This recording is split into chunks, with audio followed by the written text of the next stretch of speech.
Andro fahadimy amby folo fankalazantsika ny fetin'ny reny androany efa kely sisa dia ankalaza ilay tena andro ankalazantsika ny fetin'ny reny antsika fa mialohan'izay dia mila valorizevantsika tsara aloha io mahareny antsika io mila tsika tena tsika reny aloha no mahafantatra ny mahazava-dehibe anazy izay vao hisy dikany sy hisy valeurany amintsika ilay fankalazana anazy fa raha zavatra tsy asianao dikany izany tsisy dikany koa ny ankalazana anazy.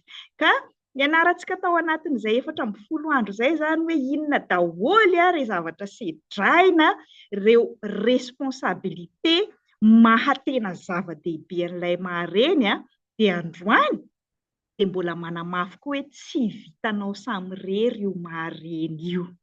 Tsy misy olona mahavita samy rery an'izany andraikitra mahareny izany. Resahana hoe tsy voatery hiankin-doha amin'ny lehilahy mandositra dia tsika reny fa manana hery, fa tsy ny lehilahy rery ihany, tsy ny rain-janaka ihany no azo iankinana. Fa tena tsy maintsy mila namana tsika amin'ny fanaovana an'io andraikitra mahareny io.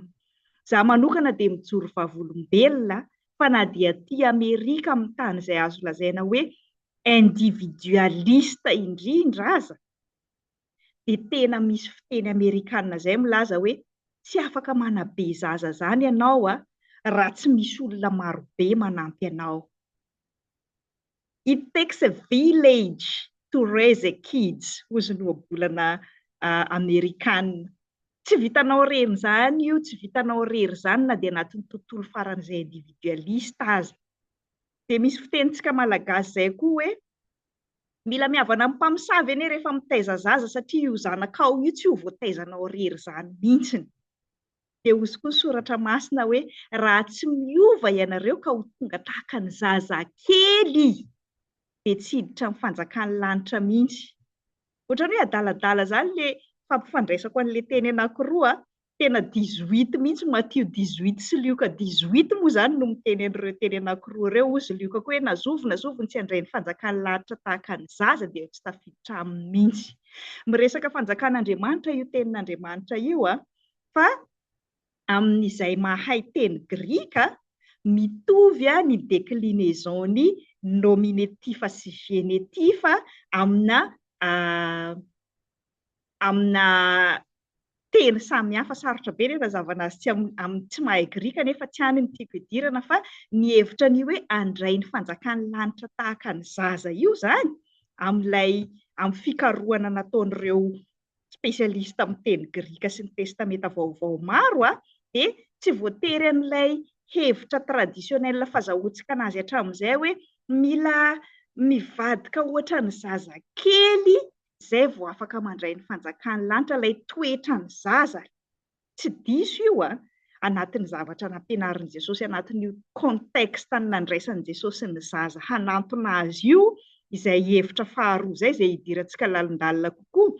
Fa ilay hevitra voalohany dia fanomezana, mandray ny fanjakan'ny lanitra tahaka ny fanomezana ny zazakely. Tsy misy olona afaka hanao forcé hoe za mila reny foana izany. Na tian'Andriamanitra na tsy tian'Andriamanitra fa be dia be ny maniry ho reny, na hiteraka na hanao adoption na hanao amin'ny fomba siantifika sy ny tariny, fa be dia be ny tsy tafavoaka mihitsy na dia mampiasa an'izany rehetrarehetra izany aza, satria fanomezana io. Tsy ezaka ataonao ny mahareny anao, fa fanomezana omen'Andriamanitra. Izay ilay hevitra faharoa tsy dia mahazatra antsika loatra hoe mandray ny fanjakan'ny lanitra tahaka ny fanomezana tahaka ny zaza. Fa ilay faharoa tiako lazaina antsika reny koa rehefa mahafantatra n'ilay valeurany mahareny antsika dia mieritreritra hoe za zany efa nomen'Andriamanitra n'ity pouvoir mahareny ity dia vitako za samy rery ity. Na dia reny aza antsika dia mbola zanaky ny ray aman-drenintsika, mbola zanaky ny renintsika koa isika na dia reny aza, fa tsy hoe efa reny za zao dia tsisy ilavako amin'ny mamako intsony dia tsy hajaiko intsony mamako. Tsy mbola reny ianao raha izay ny fieritreretanao ilay mahambony ilay mahareny. Fa ilay reny ianarantsika araka n'ilay tenin'i Jesosy eto, na dia reny aza antsika dia zanak'Andriamanitra foana koa tsika. Mila toy ny zazakely antsika eo anatrehan'Andriamanitra na dia efa reny manam-boninahitra sy manana pouvoir aza antsika eo anatrehan'ny zanantsika. Ahoana moa ilay toy ny zazakely eo anatrehan'Andriamanitra? Mila manaiky antsika reny hoe tsy mahavita tena antsika, tsy vitantsika rery izany io andraikitra mahareny io. Aty Amerika hoy aza fa tena mbola mpiara-mivavaka no mifandimby manampy anahy maka ny zanako avy any am-pianarana, manatitra anazy indraindray rehefa tena tsy tratra. Tena ozy ianao hoe zanaka vavy ve dia avela karakarain'olona any, tsy vitanao reny samy rery izany, io indrindra tsika reny miasa sy reny mianatra, ilaintsika ny fanampiany olona. Mila miankina amin'ny namana tsika, mila manana communauté tsika, mila manana solidarité isika samy reny. Ijoroako vavolombelona aminareo, misy vehivavy anankiroa manampy anahy maka ny zanako avy any an-tsekoly. Samy amin'ny fotoana samy hafa moa no mahafaka andreo fa tena gaga sy lany aika mandinika hoe ve ohatran'izany ny kolontsainy Amerikanina e. Ilay anankiray manan-janaka lahy anankiroa maditra be, na izy rery ary mifanenjika amin'ireo zanany lahy anankiroa ireo efa sahirana, fa rehefa naheno izy hoe sahirana za fa sady mianatra ny tokony haka-mpianatra nefa mbola any am-pianarana, dia hozy izy hoe ao fa hanampy anao za, dia miaraka ambenany eo izany ilay zanany roa lahy kely manahirana anazy hifandodomana, mbola ampiny any zanako koa.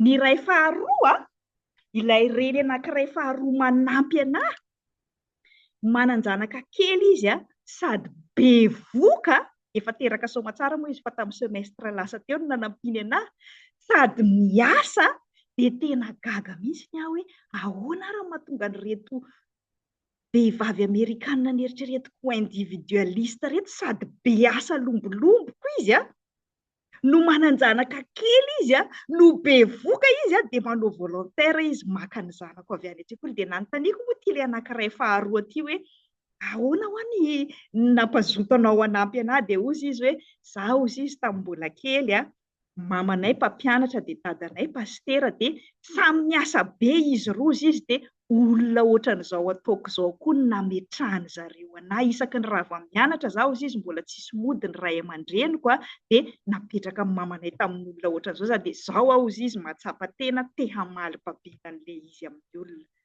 Tena hoe lalina be izany solidarité ny samy reny izany, fa tsy hoe zanako ara ty fa tsy hitako izay ataoko anazy, za mba afaka kely ny zanako ara ve dia sainao hitaizany ianao. Misy fotoana amin'izay tonga saina hoe rehefa mba misy fotoana kely koa za dia mba hanampy an'ireny le reny sahirana mitaizany zanany reny, na dia mitaizany zanako ara, dia tena vao maika ara lasa be namana be izao ny zanako, satria misy fotoana maka zanak'olona koa rehefa miasa koa ny ray aman-dreny, dia avelako miara-milalao ao an-tranoko ao koa izy sy ny zanako, sady miara-milalao izany ireo no misurveiller moa za mazava ho azy. Izay ilay solidarité andrasana amintsika reny, fa tsy hoe za rery hitaiza rery ny zanako ty dia avelako ny asako, dia avelako ny namako, dia avelako ny asa fanompoko, dia avelako ny rehetrarehetra fa ho any zanako fotsiny tsy izany ny nanamboaran'Andriamanitra antsika, fa mila mifanampy antsika reny. Tsy ara-batana fotsiny io isika reny moa izany mazava ho azy rehefa miteraka antsika dia mihena ny herim-batantsika, efa voapirofo ara-tsiantifika izany. Dia mora reraka antsika, mila fanampiny hafa antsika, tsy ilay ray miteraka ihany, tsy olona terenany hanampy anao, tsy hoe manana karama manam-bolana karama manam-pitaiza, fa ilainao ny miara-mitaiza an'io zanakao io amin'ny olona. Fa misy zaza tena tezaina ao anatin'ny tranony rainy sy ny reny foana, tsy mahazo mivoaka tao, tsy misokatra mihitsy ilay sain'ny zaza, tsy zavatra fahitany mihitsiny. Na ho anao reny na ho an'ilay zaza, ilaintsika reny ny mifanohana sy mifanampy. Ny saina, zay moa ilay mahatonga an'i Jesosy nanome ohatra, izay ilay interprétation mahazatra hatramin'izay hoe ny zazakely dia miankin-doha izy ara-batana, miankin-doha izy ara-tsaina, miankin-doha izy indrindrandrindra ara-panahy satria tsy mahalala.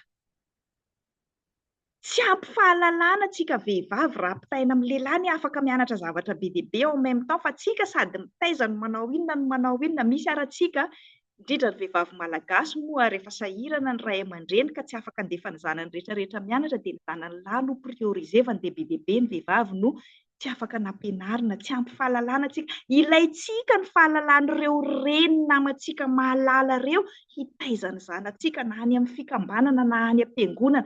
Ilaintsika izay fa tsy vitantsika samy irery izany io andraikitra mahareny io. Indrindra indrindra moa fa ara-panahy. Ity dia isan'ny fahalementsika vehivavy rehetra, tsy ny reny ihany. Ka nahatonga an'i Jesosy, nahatonga an'Andriamanitra rehefa nanasazy an'i Eva noho ny tsy fiandrasany fitarihan'i Adama, fa maimaika, indrindra amin'ny lafiny ara-panahy, dia tsy te hiankina amin'Andriamanitra intsony fa hoe izaho efa mivavaka be, izaho efa nianatra sekoly alahady, izaho efa reny. Dikan'izany tsy mila miankina amin'ny ataoko inona intsony koa ny mbola andeha hoe hianatra sekoly alahady zokiny, andeha hianatra hiaraka amin'ireo koralina mbola tanora kely tsy mahay ireo ve, mbola andeha hanao skoty hiaraka hilalao amin'ireny ve izaho efa matotra ara-panahy izany reny izany. Tsy mahamatotra antsika na ara-tsaina na ara-batana na ara-panahy ny mahareny, fa ilaintsika ireo rehetrarehetra ireo na ho an'ny tenantsika na ho an'ny zanantsika, ka ilaina ny solidaritentsika reny fa tsy vitantsika samy irery izany io, na dia nomena forsa mihoatra noho ny vehivavy rehetra aza isika rehefa reny.